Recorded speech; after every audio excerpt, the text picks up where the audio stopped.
குருப்யோ நமஹ. அறிவோம். சுந்தர கணபதி துணை, சுக பிரம்ம மகரிஷி துணை. ஆன்மீக செல்வர்களே, கிரிக்கெட் நேயர்களே, இந்தியா இங்கிலாந்து அணிகள் மோதும் மூன்றாவது 20 ஓவர் கிரிக்கெட் போட்டி இன்றைய தினம் மாலை 7 மணி அளவில் ராஜ்கோட் நகரில் நடைபெற இருக்கின்றது. இந்த போட்டியில் வெற்றி பெறுவது யார் மற்றும் அதிக ரன்களை விளாசக்கூடியவர்கள் யார் என்பதை நாம் ஜோதிட ரீதியாக தெரிந்து கொள்வோம். அதற்கு முன்பாக சென்ற போட்டியில் நாம் கூறியது போலவே இந்திய அணி இறுதிக்கட்டத்தில் ஒரு அபாரமான வெற்றியை பெற்றிருந்தார்கள். நாம் எதிர்பார்த்தது போலவே ஒரு அருமையான ஆட்டமாக இருந்தது. குறிப்பாக நாம் திலக் வர்மாவை பற்றி கூறியிருந்தோம். அவர்களது ஆட்டமும் ஒரு சிறப்பான முறையில் இருந்தது மற்றும் இந்திய அணி இறுதிக்கட்டத்தில் வெல்லும் என்று கூறியிருந்தோம். அதே போன்று இந்திய அணி வெற்றி வாங்கியும் சொல்லியிருந்தார்கள். அதாவது 2 கேப்டன்களின் ஜாதகம் சமபலமாக இருக்கின்றது என்று கூறியிருந்தோம். அதே போன்று ஒரு வெற்றி இரு பக்கமும் மாறி மாறி செல்லக்கூடிய ஒரு அருமையான ஆட்டமாக இருந்தது. இன்றைய தினமும் அதே போன்றுதான். ஏனென்றால் 20 ஜாதகத்தில் சூரியன் ஆதிக்கம் அதிகமாக உள்ளது. இன்றைய தினம் உத்திராட நட்சத்திரம். எனவே சூரியன் ஆதிக்கம் இருந்துள்ளதனால் இந்த போட்டியும் ஒரு விறுவிறுப்பும் சுவாரஸ்யம் நிறைந்த போட்டியாக இருக்கும். 20 ஜாதகத்திலுமே, அதாவது சூரியகுமார் யாதவ் மற்றும் ஜாஸ் பட்லர் இருவரின் ஜாதகத்திலுமே ஒரு சூரியன் ஆட்சி பெற்று கிரகமாக உள்ளதனால் ஒரு சிறப்பான போட்டியாக இந்த போட்டி இருக்கக்கூடியதாக இருக்கும். இன்றைய போட்டியில் இந்திய அணி முதலாவது பேட்டிங் செய்தார்கள் என்றால் சிறப்பாக விளையாடக்கூடிய நபர்கள் அபிஷேக் சர்மா, சூரியகுமார் யாதவ், ஹர்திக் பாண்டியா, அக்ஷர் பட்டேல், வாஷிங்டன் சுந்தர் போன்றோர் ஒரு சிறப்பான பேட்டிங்காக இருக்கும். இதில் கேப்டன் மற்றும் வைஸ் கேப்டனாக சூரியகுமார் யாதவ் அல்லது ஹர்திக் பாண்டியாவை தேர்ந்தெடுத்துக் கொள்ளலாம். இந்திய அணி முதலாவது பந்து வீசினார் என்றால் விக்கெட்டுகளை வீழ்த்தக்கூடிய நபர்கள் அக்ஷர் பட்டேல், வருண் சக்கரவர்த்தி, ஹர்திக் பாண்டியா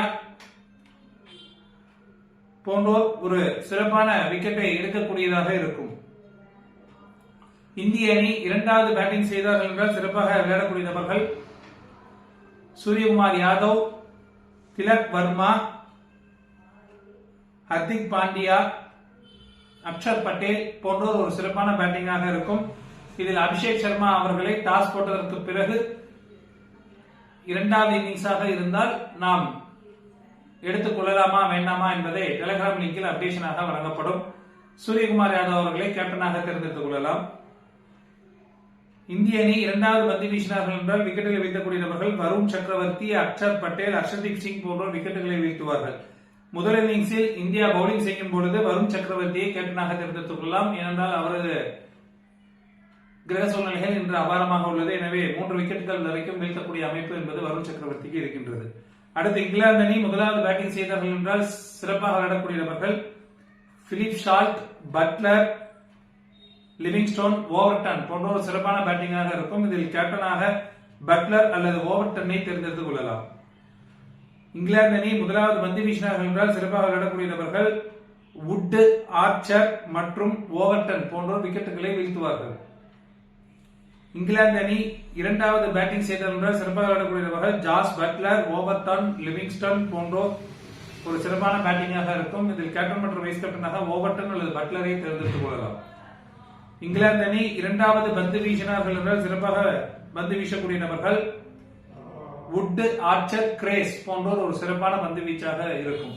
நேரிலே இன்றைய போட்டியில் சுவாரஸ்யம் நிறைந்ததாக இருக்கும். முதல் போட்டியில் ஒரு ஹிண்ட் கொடுத்திருந்தோம்.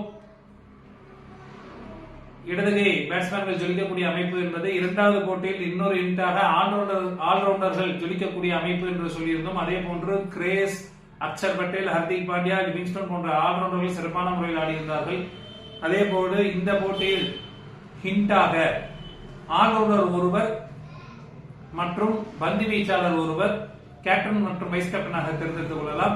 அல்லது ஒரே அணியில் இருவர் கேப்டன் மற்றும் வைஸ் கேப்டனாக தேர்ந்தெடுக்கக்கூடிய அமைப்பு என்பது உண்டு. ஒரு ஆல்ரவுண்டர் மற்றும் ஒரு பந்து வீச்சாளர் இன்றைய தினம் நிறைய விக்கெட்டுகளை வீழ்த்தக்கூடிய அமைப்பு என்பது உண்டு. இந்த போட்டி சுவாரஸ்யம் நிறைந்த போட்டியாக இருக்கும் மற்றும் சூப்பர் ஓவர் வரை இன்றைய போட்டி செல்லக்கூடியதாக இருக்கும். இறுதியில் இந்திய அணி வெற்றி பெறுவார்கள். நன்றி, வணக்கம். இதில் ஏதேனும் மாற்றங்கள் இருந்தால் டெலிகிராம் லிங்கில் அப்டேஷன் என்பது வழங்கப்படும். டெலிகிராம் லிங்க் என்பது டிஸ்கிரிப்ஷன் பாக்ஸில் இருக்கும். இணைந்து கொள்ளாதவர்கள் இணைந்து கொள்ளுங்கள்.